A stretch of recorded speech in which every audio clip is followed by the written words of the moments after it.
So this is a question every real estate investor has to answer at some point in time. Should I allow pets in my rental property? And in the ideal world, we would all say no, because we don't want to take the risk of taking a pet on into a property.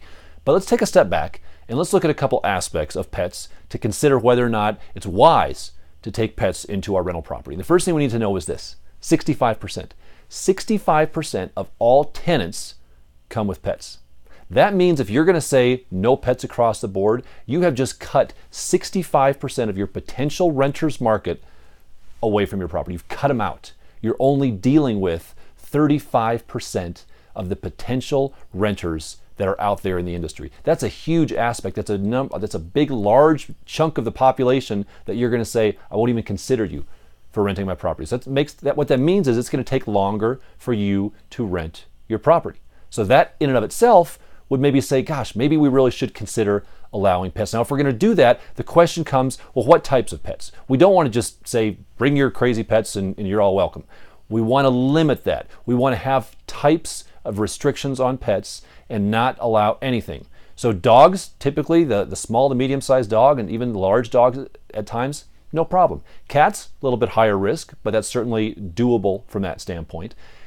Having restrictions is a necessity of accepting pets. You want to have restrictions as it relates to breed, as it relates to size, and as it relates to the number. So that way you can mitigate the risk of taking pets, but you're still able to capitalize on the benefit of bringing a tenant into the property that has pets. Now, when you do that, you want to have a strong pet addendum to your lease. That's going to line out the restrictions. It's going to put the rules in place. For example, it's going to state that the tenant must pick up after the pet waste. The tenant is going to be responsible for any specific pet damage that the pet causes. And one thing we find on average is that individuals with pets typically stay in properties longer. Why? Because it's harder to rent a property with a pet. So if you can find that individual that has a pet or that family that has a pet, they're probably going to stay a little bit longer than the individual or family that doesn't have a pet. So that's a big benefit to landlords. But you want to include that pet addendum, which is going to outline the rules and regulations for pets.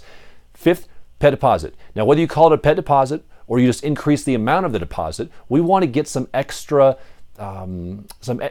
assurance in the form of a deposit, in the form of increased rent, for the risk that we are taking on as a landlord by allowing that pet. So depending on the market conditions at the time, we may or may not be able to get some additional deposit, some additional pet rent coming in on that.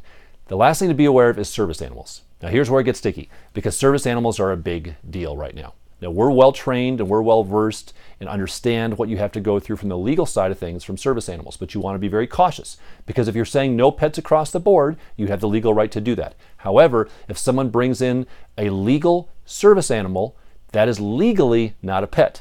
You have to walk through specific steps. You've got to be very, very cautious. But if you make a mistake on this, you're going to find yourself in trouble with the government, and the fines on this are astronomical. So give us a call. We'd be happy to explain the pet process, give you some advice on that, explain service animals, but be very, very cautious. But when you take pets, if you follow the proper procedures, it can be beneficial to both the tenant and the landlord.